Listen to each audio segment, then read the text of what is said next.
All right, good evening, everyone, and welcome to Hornets Live, presented by American Pie Pizza. I'll say thanks to everyone here and everyone watching live on the Natural State Sports Network. And, of course, we're going to be here for 3 more weeks after this talking with Hornet coaches and players. American Pie Pizza specials tonight. Remember, every Tuesday night here at American Pie Pizza, it's $2 Tuesdays. So get over here to 9709 Maumelle Boulevard and join us for Hornets Live and $2 Tuesdays. And I want to talk about, and I don't even know if you saw the video yet, but we did put together a little thing. Did you run that video in the beginning or no? Oh, you run it the next time? Okay, we'll talk about that in a few minutes. I'll come back to that. We've got some stuff for the bond issue to talk about, but we're going to talk about it now. Voting November 2nd. That's basically to help fund new facilities for baseball, softball, and a new indoor practice facility. The keys to it, though, no increase to the current taxes and just basically restructures, or like you call it, a refinance of the current bonds. And, again, that voting will be on November 2nd. That's a huge thing for Maumelle in general. I mean, we stand to gain an indoor facility. We stand to gain baseball and softball playable on campus, which has been a struggle for us.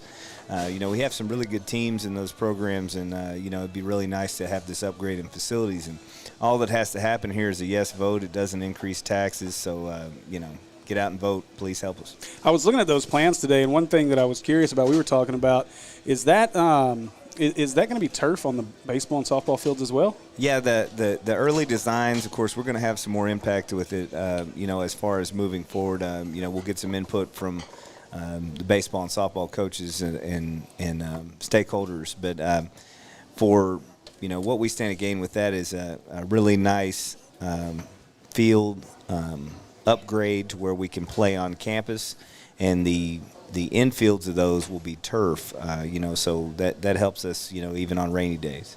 So we've got, just stay tuned with us. If you check on the Maumelle Sports Network Facebook page, you'll actually see a little bit of that information that we put out, and you can go to the pcssd.org website, and there's more info, but there's some pretty neat plans in there that looks really cool, especially how they're going to integrate the track that's already approved that's going on the other side of what would be the new facility. So pretty nice setup if it ever gets done. Right. No, it's gonna get done either way. But with this bond restructuring, if it gets approved, it's going to happen right now. And so our current students deserve this, and we really want to see this through and get this upgrade so we can have tip-top facilities with tip-top programs. Absolutely. Well, if the new turf and the press box and all of that is any indication of what we could have to look forward to in the future, I'm sure we'll do just fine. So looking forward to seeing the upgrades in the future. So you guys make sure you vote yes on November 2nd, and make sure you can help us continue to pour into the kids here at Maumelle High School. All right, Coach, let's get into it. Big 49-15 win over Jacksonville. How's it feel to finally be on a winning streak this year? Well, we needed the last 2 weeks. I mean, we played murderer's row out the gate. I mean, we very well could be undefeated at this point. We've been in every single game. Some of those early losses were tough, and it was just really nice the last 2 weeks to kind of catch our stride and get some points on the board and play some good football. We'll talk about how we got there. So last week we talked a little bit about starting fast on offense. I know that's been a concern of yours. It seems like the offense hasn't really been able to get things going early. And for the first time since the Sylvan Hills game, the offense was able to find the end zone on the first drive of the night. Well, I told the guys I wasn't going to bail them out and take a shot on first down and just pray and hope that we scored a touchdown. I mean, we're a pro-style offense. We really grinded out that first drive, and I was really proud of the way the guys responded. We ran the ball effectively. We completed some passes, and, we got the ball in the end zone. That's what matters. Yeah, I mean, it seemed like the drive started and ended with Jesse Knight. He opened it up with a 32-yard kickoff return and then a couple of runs in between before a couple of big runs there that got us the last 36 yards. But last week after the show, you told us to expect a lot of jet sweep action. And you didn't waste any time getting to it, as 2 of the first 3 plays went jet sweep to opposite sides. One of them lost a couple of yards. Well, we watch a lot of film, obviously, and, one of the things we wanted to pick on is, it seems as though Jacksonville's defensive coordinator was going to make us beat them on the perimeter. They were squeezing their ends really hard. They were boxing up the, between the tackles area, and so, we'd be foolish to start off trying to run it in there when we were outnumbered. So we were really trying to loosen them up on the perimeter, and the guys did a really good job of executing. They did, and we were able to move down at about the 36-yard line, and then we'd see here as Jesse would come into the game at running back and make an immediate impact, back-to-back 21 and 15-yard touchdown runs, as we'll see up here on the highlights. And, again, just electric. We like to call him Mr. Double Digits in the booth. And as he does what he does best and break off 2 double-digit runs of 21 and 15 to get the offense on the board just 2 minutes into this one. Well, he's like lightning, and we had loosened him up a little bit with jet motion, and us running a counter play here off the motion was, we kind of set this up already, and then Jesse gets through first, second, and into the third level really, really quick, and our offensive line executed really well. The play was executed really well, and Jesse took care of the rest. I'd say it was kind of what we expected a little bit. You talked about not trying to take shots early and just lean on that running game that has kind of carried you. So that was nice to see. Jacksonville would get the ball back and what we expected out of them, methodically take the ball down the field. And before a 4th and long would strike us again, and a 37-yard touchdown pass here that would tie the game up, and just a tough one there on another 4th down, I think 4th and 11 here. But I'm not sure how much differently you could have covered this, because, we were draped all over the guy and he still came down with it. Well, I would say defensive play call was really good. We had a single receiver route covered with 2 coverage guys. A big thing that we have to move forward is 3rd and long, 4th and long, we got to get off the field. And, when you have an opportunity to make a play, you can't be afraid of the moment. So we played that play over and over again this week so far, and it's like, guys, you're in a position to make a play. Let's make a play. So in pregame, Andy and I talked about our 4 keys to a Hornet victory, and one of those was getting the ground game going, and the first 2 drives were an indication of that, it seemed like, with 10 of your first 12 plays being run plays. Well, we're a pro-style offense. Nothing works if we're not able to run the ball. We're not going to come out in empty personnel every game and try to West Coast offense down the field. When you got a line the size of ours, you got to lean on those guys some. And when they do their job and we're successful with the run, it really opens up everything else that we can do. So then the passing game we get going. Will's getting ahead of us over there. He's jumping ahead on my videos. But, yeah, so Rod gets behind the defense again as the passing game woke up, and Weston found the best wide receiver in 5A, Roderick Watts, and on this 38-yard touchdown pass. And once again, finding Watts. Although, I say this, there's a guy sitting just over my right shoulder who's giving him a run for his money this season as well in that receiving core. Well, like I mentioned before, with our offense being effective, balance isn't all about run or pass. It's about how many people we can get to touch the ball, how many people we can get to make plays. The more people you got to make plays, the less a defense can key in on something. So the defense would step up on the next drive, a nice 3-and-out, but aided by these 2 big-time plays by C.J. Murphy and Big Nico. But both of these were big plays, getting in the backfield and, again, putting Jacksonville behind the sticks early. Well, we'd watched some film on Jacksonville, and they just came off a win against Watson Chapel, and they want to be physical up front, and they've got some good running backs, and really, I'd say our defensive line really dominated the game, dominated the front at least, and really put us in a position to make them limited.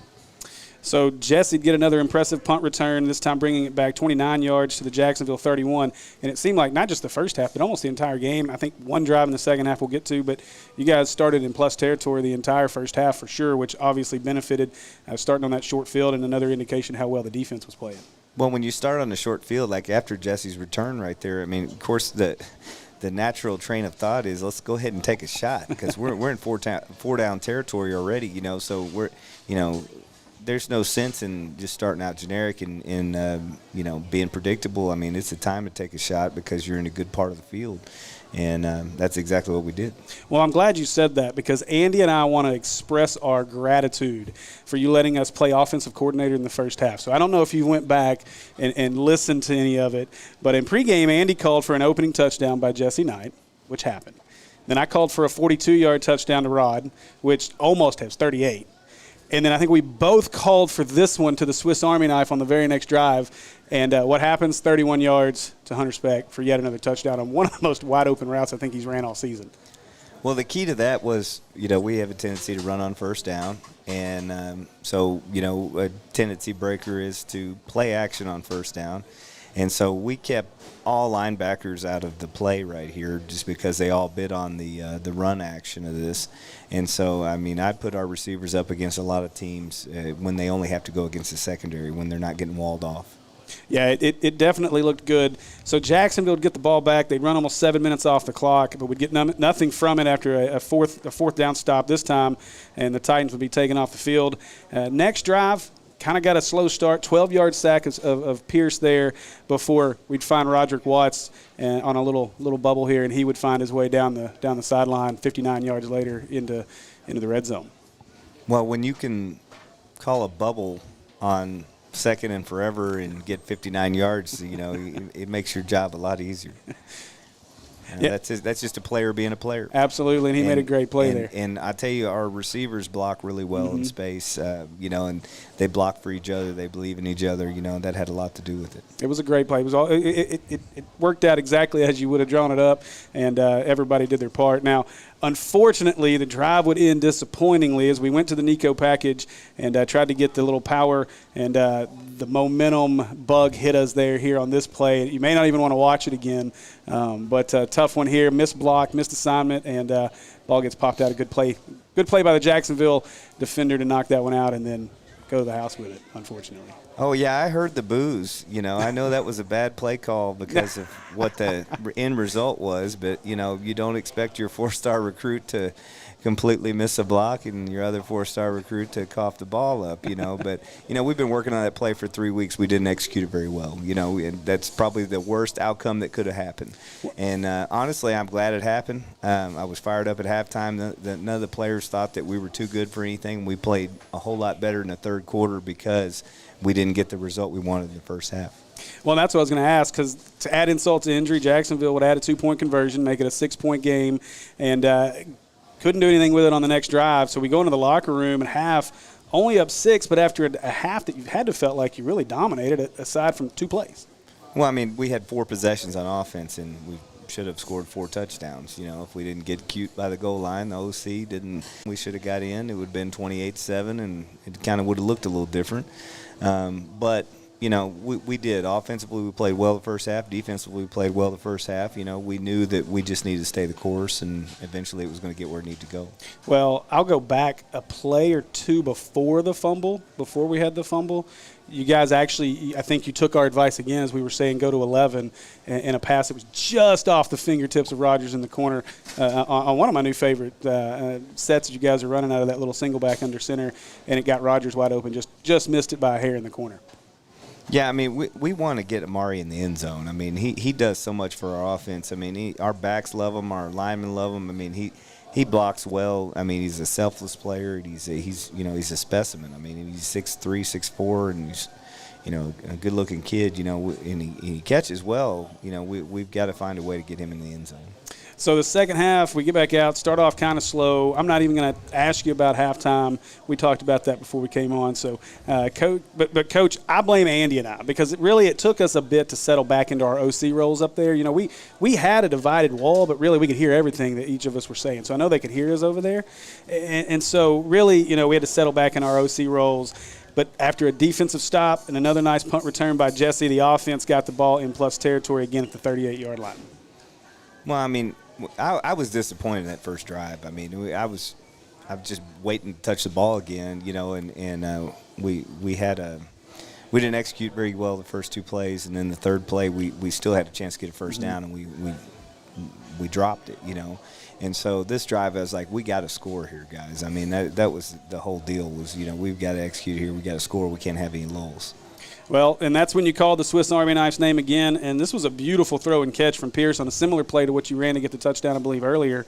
And this one went to Specht for 35. And really, this was probably the second most impressive catch of the evening for him, as he made a great adjustment to come down with it, stay in bounds, and then nearly score going out of the 3. Yeah, we caught them in a coverage jungle there, and they were doubling down on Rod coming out of his break, and we got a lot of faith in Hunter and his route running skills and going up and getting the ball, and so, to us, if you're going to double one of our receivers, you're leaving yourself handicapped. And so Weston had a good read and made a good throw, and Hunter came down with it. It's a good play.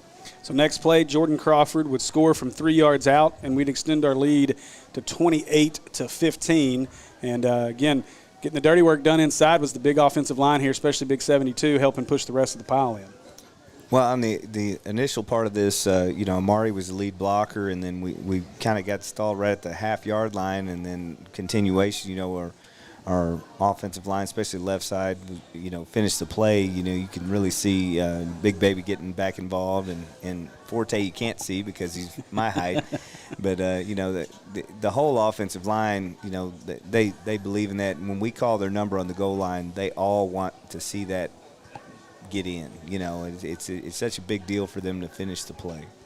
So on the ensuing kickoff, you've been doing this little pooch kick for the last few weeks, it seems like, and Braden Kemp would execute it just to perfection, and it helped. I think Jacksonville may have been a little out of alignment here, but it works out beautifully as we end up recovering what turns out to be an onside kick as Maurice Mosby was heady and picked it up before stepping out of bounds.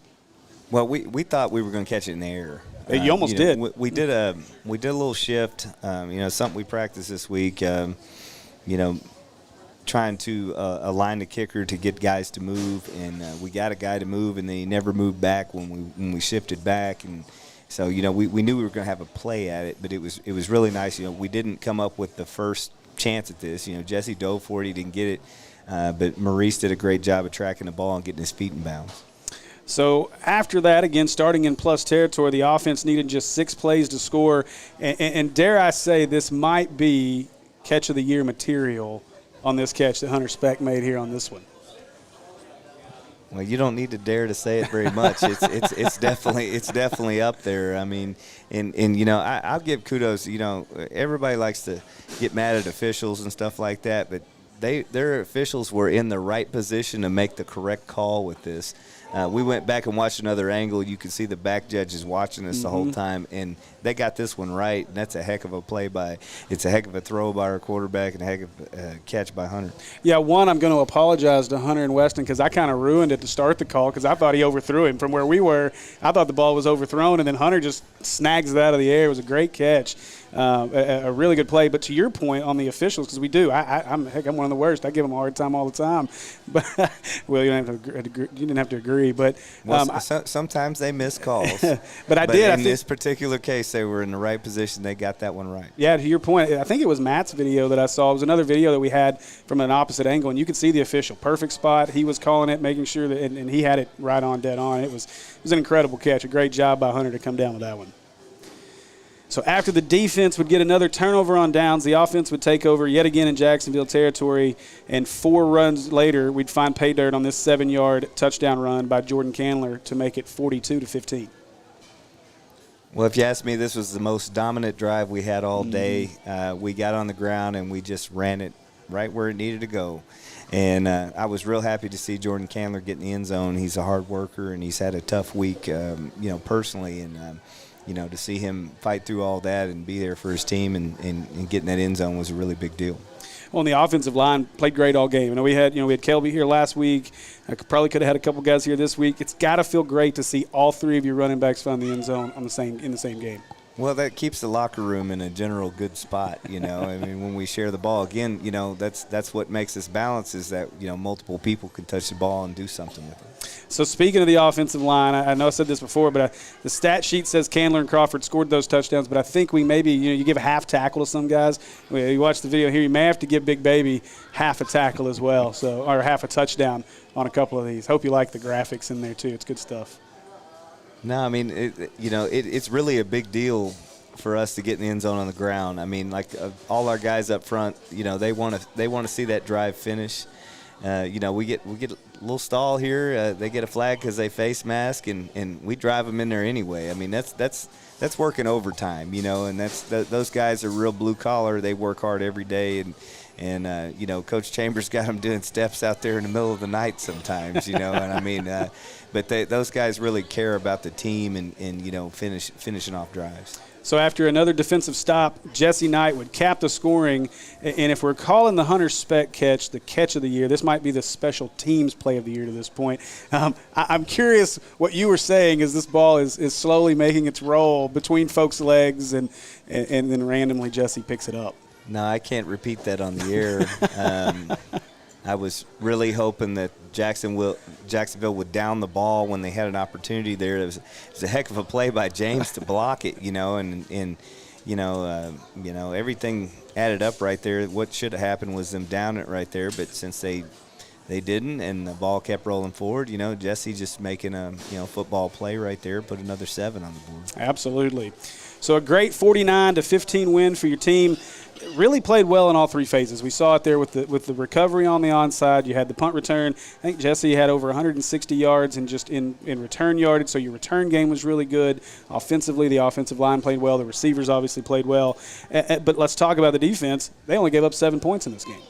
Shoot, defense really pitched a shutout, outside of one play, and then, a bad play call by the OC. We're talking about no points. Yeah. And so, our defense has been rock solid all year, and I expect them to show up every week. And it's a lot of talent over there, a lot of speed, a lot of heart. All right, well, I'm going to let you go enjoy some of this Meat Deluxe pizza that smells really good here. Again, you guys make sure you get over here to 9709 Maumelle Boulevard, see our friends at American Pie Pizza. We're going to wrap things up and take a break, and when we get back, we'll be joined by our offensive and defensive players of the game. So here we go, as it's going to be a quick 1st and 10 here at the 16, 15-yard line for the Hornets. This one will go back to Knight up the middle. He cuts to the right side. He's inside the 10, 5, and a touchdown. Hornets give it to him. Yes, sir. Those are hands. And that's a Brooks Agency touchdown for the Hornets. Pierce, he fakes this one to Candler. He wants to throw deep. He's got Rod down there. Rod breaks behind. And the best wide receiver in the top 8 does it again. Touchdown, Hornets, as Roderick Jones. He'll hand this one to the left side. The Hornets are in the backfield. Guess who? Is that CJ? CJ. And this one to the left side. Nico right there. And Nico, the Predator, pulls him down. There you go. It's Harrison in there. Fake it to Candler. Weston wanted to go deep. He's got Specht all alone. Specht, touchdown, Hornets. Good call on the last one. I guess they heard us. 31 yards out on that one, and the Hornets. Candler with a big hole. Out across the 30, 35-yard line. And all the way to the 42-yard line. A big carry. Yes, sir. You tell him. Fake it to Candler. Quick throw out. That is Dez, I believe. That's Rod. Rod across the 45, midfield, 45, 40, 35, 30, 20, and pushed out of bounds. Just. Motion man is Casey. He moves to the right side to help with Nico and Murphy. We're going right up the middle, and Nico said, help what? As Nico is right there at the 20. That is Sanders. Balls on the ground, and so is Jaden Jones. McGarrah in the backfield. He'll get the snap. Fakes Crawford. He wants to throw. Specht actually covered it this time, but he's going to throw it to him anyway. Deep ball. Specht got it. Caught down at the 4. Nice adjustment by Hunter Specht. Look out. All right. So Crawford and Pierce. Hands it to Crawford. Crawford to the right. Boy, the Titans. Powell's going to push. In the end zone. Powell's up. And let's see. Give me a touchdown. Yes, Hornets. The Hornets go back up by 2 scores. Chambly will let you know. Here's the little pooch kick. Oh, that was short. It is short. This could be a problem. Hornets may have fallen on it. Oh, the ball's still loose. And we got it. Hornets we got the ball. Hornets picked this one up at the 32-yard line. Let's see. First down, Hornets. We got that. Looking to throw. Pierce picks up the blitzer. Throws it back in the end zone. He's got Specht, but he overthrew him. Specht come down with it. Let's see. Give it to him. Give it to him. Caught the ball. He caught it. Touchdown! Yes, Hornets! Yes, sir! What a catch by Hunter. Roll to his left. Throws it underneath. No, that's not. Guard here for the Hornets. Pierce gets the snap. He'll hand this one to Candler to the left side. Big hole, 5. Come on, down to the 3, and he got a flag laid. A PI roofing penalty as he falls in. That's a touchdown. Hornets. 7:49 to go in our ball game. Jones hand it off to the left side. Look at Nico, the Predator. Get him in the backfield at the 20-yard line. The Predator almost got it. He may have got it. I think Whitley did get a piece of that.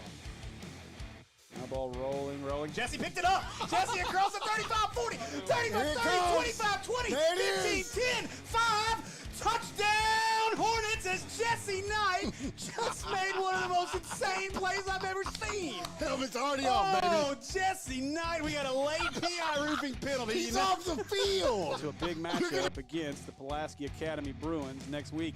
Andy, safe travels as you head your way on to Oxford, Mississippi. Enjoy the ball game tomorrow. And we will see you on Tuesday night at Hornets Live at American Pie Pizza.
All right, welcome back to Hornets Live from American Pie Pizza, presented by Natural State Sports. And I want to mention the official sponsor of the Maumelle Hornets, Dio Vanucci and Cornerstone Home Lending. In this real estate market, it is imperative that you work with the best lenders to ensure you're in the best position possible when making an offer. Dio and his team will ensure you have a great experience from kickoff to the closing table. So text Dio to 36260 and get your home search kicked off today. So joining us now are our players of the game, Hunter Specht, James Whitley, and Jordan Harrison. How you doing, fellas? Good, how are you? You can't talk yet. Yeah, just give us thumbs up. You're not allowed to talk yet. So we're too poor to buy another headset that works. So you just have to wait. But I'm going to start with you, James. So huge game Friday night, 15 total tackles all over the field all night. How'd it feel to get the big W and the second one in a row? Felt better than a loss. I will say that for sure. It felt nice being able to get all those tackles at the same time, being able to hit them, especially when they're talking trash the whole time. And you get to talk a little bit of stuff after you get a tackle. And that's basically it. It seemed like there was a lot of talking going on for sure, a lot of dancing going on for sure. I've decided, by the way, that I'm just going to create a dance video of all of y'all's dances in between. So y'all just wait because that's coming. I know Jesse may have his own video all by itself of his dances, but you guys have got some good stuff that's coming. So just wait. We'll put that out at some point. But the season's kind of been a bit of a roller coaster. 5 straight weeks on the road to open the season, a 4-game losing streak, but then we've now turned around into a 2-game winning streak in conference play. How has the adversity you feel like helped the team this year?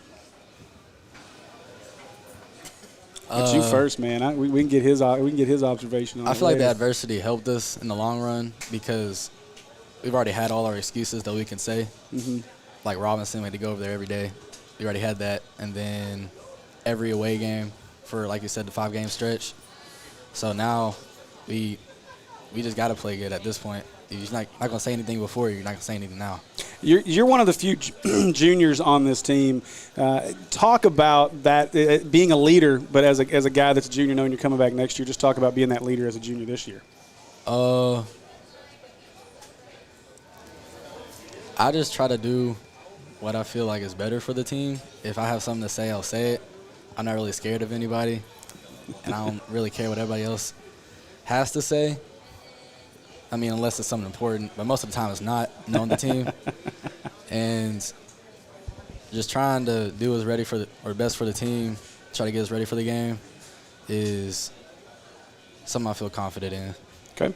Talk about what it's like, and we kind of talked about this just now, but dominating a team physically that wants to and thinks they can run the ball against you.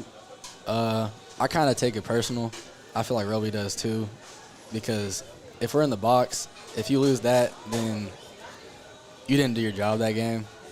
If, like with me, my job is to hit people. So if I don't hit people during the game, then I'm going to go home knowing that I can do better, and that's not a really good feeling when you're laying in bed and it's like, what did I do?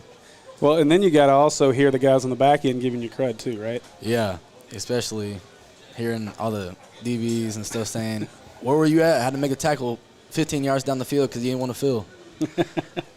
So big game this week against PA. It's been a season, like I said, a roller coaster, but a big one against PA. Talk about some of the challenges of playing against the PA, this PA team.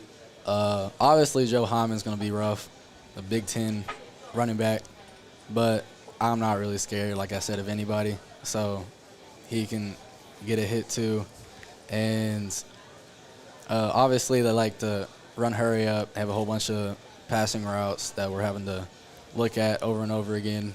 And all our schemes and stuff for this week, we should do pretty good. All right, so let's talk with D. Lime and Jordan Harrison next. I'm going to let you off the hook for now, James. Great game Friday night. I think 6 tackles. You had a quarterback hurry out there. Talk about your season so far. How do you think the season's gone so far for you and for your Hornets? Yeah, like you and James was talking about, we had to overcome adversity. And that's the only thing Coach Horton always talk about at the end of the game. He says, how you going to respond, how you going to respond. And these past 2 games, that's how we're going to respond every week from here. So we've had CJ and Nico up here. Now we've got the clean sweep of the defensive linemen up here. And what helps make you guys on the D-line so successful? I'm pretty sure it'd be our bond outside of school. You know, we talk and here and there, we play the game and stuff. Want to get some extra work in, we go to the field, get some extra work in. So that's why we have a great bond, and it shows on the field. Talk about playing with that guy on the other end of the line from you. He obviously gets a lot of attention being a hog commit, but he's got to help bring just a different level to that defense for you guys. Yes, sir. Like you call him the Predator, and that's a great name for him. He always bring it every play. And I know if I take a play off, I know Nico is going to be there for it, or CJ. So I got to give Andy, I think, the credit for that one, by the way. He will. See the look? He knows he started the Predator name, so I got to give Andy credit for that. So if that continues to carry him, yes, we're gonna go with him. We got to give that to Andy. So, but talk about also you got a very talented offensive line across from you. You get to go against in practice. How much does that help you guys going up against those guys? It helps a lot. I try to line up on Big Baby side and Kelby. You know, they're gonna push me to be the best every day, and we challenge each other. And also along with Braden Yancey, Kevin Hamilton, Caleb Stroud, Eric Young, those are some great O-linemen. It's got to prepare you. You're probably not going to see too many offensive lines of that size across 5A. Yes, sir, you're right. So what's your favorite part about playing defense? To hit people.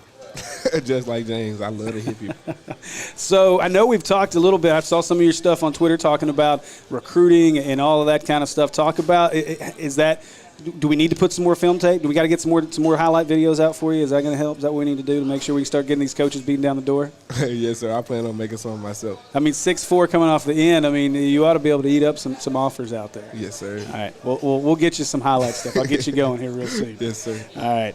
I'm going to let you switch your headset with Hunter here real quick. We got to bring the diva wide receiver in. I heard him over here talking about he's the best looking. I think is what he said. Save the best for last, baby. There it is. So, congrats on another great game last week against Jacksonville. 3 catches for 82 yards, 2 touchdowns. Talk about what was working.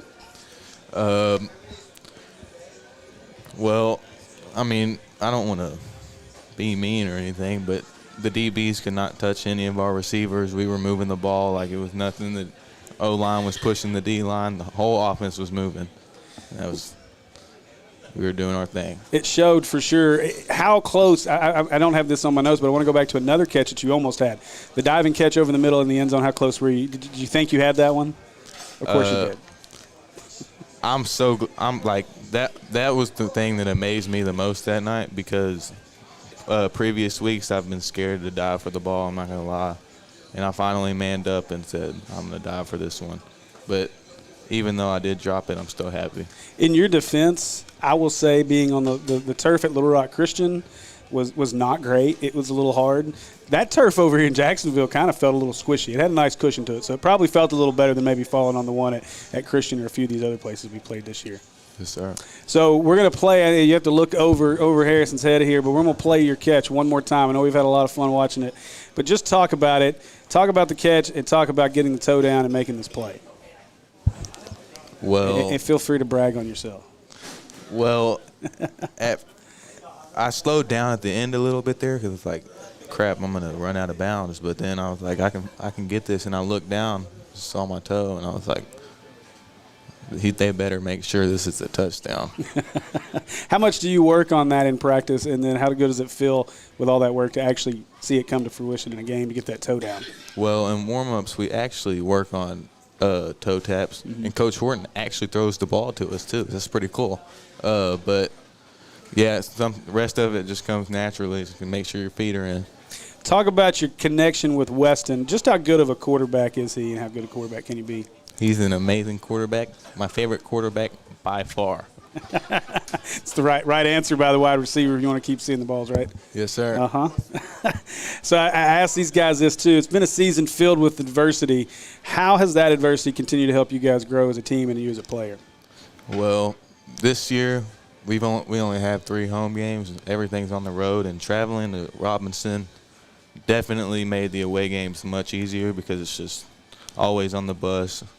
Always got to make sure we don't get the good side of the field, like away locker room, etc. So a huge matchup this week against PA at home. So we get to come home for one of those 3 home games you talked about. That's obviously probably got to add a little extra motivation, getting to play in front of the home crowd. But talk about the matchup and what you expect from your offense. I expect to move the ball just as good as we did last week. It shouldn't matter who's in front of us. We have the athletes for it, so we should be able to move the ball like no problem. So one last thing, and I need your help on this. So, I saw your mom is selling a car, and I told her best course of action is just to donate to us, and we can use it for some props and stuff. So you think you can help us out with that and get that car into our hands maybe? Probably not. no, I think I need to get that in my hands. Okay, that's probably even more fair. All right, fellas. Well, appreciate you guys joining us this evening, and I know you guys have got some pizzas out there. By the way, before we move on, make sure you take a piece or two of this Pizookie here. If you, I talk about it every time before we come back in for our final segment. But this is the Pizookie I talk about all the time, and this thing is incredible. Like, this is the best dessert pizza ever.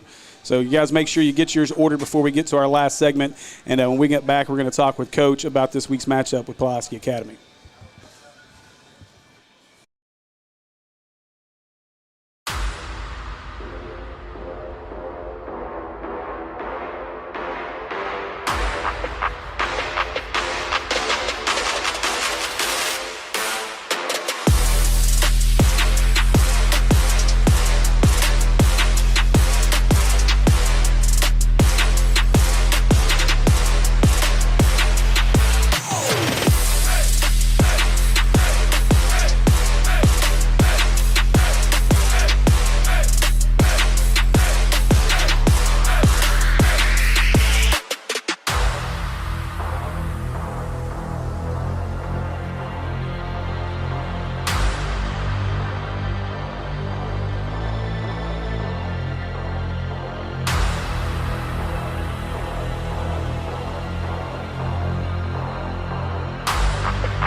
My name is Brandon Aker. I'm the owner and pharmacist here at Aker Family Pharmacy in Maumelle. So here in our pharmacy, we like to focus on a hyper-personalized relationship with our patients, and that continues into our service sets. So we offer free delivery, curbside vaccinations, as well as custom compounded medications, including extended hours as well. I think you don't know the level of intimacy that you're going to get with your patients until you really get in it, and I can't imagine doing anything else.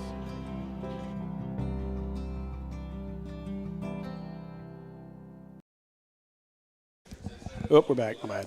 All right, we're back. So welcome back to Hornets fans to Hornets Live from American Pie Pizza. And I really hope you guys have gotten your Pizookie orders in. And if not, get to AmericanPiePizza.net and get yours in. Or if you're here, get your Pizookie ordered. All right, Coach. 2-game winning streak is nice, but 3 would be great. Nice matchup with PA this week back at home at Hornet Stadium. Going to be imperative that we get as many people into the stadium as possible this week and push these kids to a victory. Well, right, we hadn't had much of a home field advantage this year because we hadn't played many home games. This will be our second home game. This is a big deal for us. Any advantage we can get against the number 1 ranked PA team would be good. And so we're hoping the whole community will come out and come to Hornet Stadium and be there for us. So the success of PA, well documented. Have you seen much difference, though, in them this season that Kevin Kelly's gone and Anthony Lucas has taken over? No, I think Anthony Lucas and staff have done a good job of keeping the status quo. I think, they're still a really good football team, and they still play really hard. I wouldn't say there's much difference, if any. We've got our hands full with them, and, we look at this as a challenge. We feel like collectively that we can play with anybody, and that's exactly what we're trying to do Friday. We're trying to get a win. So we know that PA's strength, and you and I talked about this a little bit before we went on air, but it's obviously their ability to execute their style, put pressure on opposing teams, make you make a mistake, and force that mistake to snowball into more. How do you keep your team from succumbing to that pressure that they're going to put on you this week? Well, my entire career, I played against PA at some level. And what they do is put pressure on you. They go for it on 4th down. They don't punt. They onside kick. All that is added pressure, and so it's a matter of getting up from one play and getting on to the next and playing at the best of your ability. And, they're able to get a lot of victories because other teams have lulls. Other teams take a play off here or there. If we want to win that game, we're going to have to play every single play. Offensively, they're going to want to get the ball into the hands of Joe Hyman. We got to hear James talking about that. But averaging over 200 all-purpose yards per game, how do you slow him down? He's a special player. We have really good players on defense, and we've got to do our jobs. And it doesn't matter who we're up against. It's about being where you're supposed to be and doing your job when you're there. Charlie Pfizer's done a great job of executing what Coach Lucas asked him to do, averaging around 330 yards a game. Feels like, though, in this one, we know the secondary is going to be tested and your linebackers are going to be tested. But I think, is this a game where, especially, maybe indication, we got Jordan here, help hype the defensive line up a little bit and really let them eat this week and have a big game? Well, it's going to be really big for them to play, to the best of their ability because, if we don't pressure the quarterback at all, it makes it even more challenging on the back end. I mean, their scheme has been proven at the high school level time and time again. And, for us to be effective on the back end, we have to be effective on the front end. So switching over to the offensive side of the ball, we saw, again, outside of a lull, in that after the big momentum swing at the end of the half and not getting anything going on that first drive of the second half. But PA gives up about 30 points a game. So we know that the offense is going to put points on the board. But obviously I think the key is just going to be consistency for this week for the offense. How do you keep them moving down the field consistently this week? Well, I mean, we have to execute offensively. I mean, in our importance to the whole team, overall is even more highlighted this week because not only we have to score, we've got to possess the ball because the longer we possess the ball, the less they have an opportunity to score. So we're going to have to manipulate the clock. We're going to have to manage that well, and we're going to have to put points on the board. We're going to have to finish drives. So the road's been a little easier, and this is not to take away from opponents in BB and Jacksonville, but obviously different level playing those guys than playing PA and really playing some of the teams we played earlier in the year. And so, but the teams responded well. 2 big wins, two impressive victories, but now they get more difficult as you get PA and Whitehall over the next 2 weeks. What's the message to the team as we walk into this next 2-week stretch of pretty tough games? Well, we're right back where we started from. The way this season started, we came out with a very good Sylvan Hills team and then Robinson and, Valonia, Bird. I mean, everybody we played out the front end, we knew what we were walking into, and we're just back there again. We already went down that road once. We failed some. We were successful some. I mean, this is a second opportunity to learn from mistakes. Well, I'm going to take another minute before we let you go, and I want to talk. This is to the fans, to the crowd, as we. I hope that we see a very large contingent of Hornet fans in the stands this week. I know there's a little bit of a chance of rain. Hopefully, that's gone before the evening starts. And if it is, make sure you guys fill the stadium up, as these Hornets they deserve, and need your support this Friday to help just get a big victory over Pulaski Academy. Well, our guys have been through a lot, and they've really kept it together. Our group of seniors, our juniors have really kept the ship at bay, kept everything going, and we just want our community to show up for us in these games. We only have a few games at home. We just want everybody to show up and be there for us. And that's a big point too. I mean, you talk about the seniors, and obviously you have senior night that'll be the last week of the season. But I mean, you only have 3 opportunities as a senior to show out in front of your home crowd this year, and really extended family. I know we were blessed to have this opportunity to be able to broadcast the games, but it's obviously a different level when you're in the stands and able to scream and holler and make an impact. We all think we make an impact yelling at our TVs, but we make a bigger impact if we're yelling in the stadium. So we want to see it filled up. We want to see as many people that we can possibly pack into that place and make it loud and rowdy and fun on Friday night. Absolutely. I mean, PA is going to travel well. We want to make sure that we double their fan output. All right, well, Coach, appreciate your time tonight along with our players of the game. And we're going to wrap tonight's Hornets Live up from American Pie Pizza. I want to give a big thanks to American Pie Pizza for hosting us tonight and every night. Be sure to come by and see them this week, as well as our other sponsors, Cornerstone Home Lending, Akel's Wholesale, Acre Family Pharmacy, PI Roofing, the Brook Brolo Agency, McClarty Nissan, and the Brooks Insurance Agency in Maumelle. For Natural State Sports, I'm Steve Henson, and this has been Hornets Live. See y'all Friday night. Go Hornets.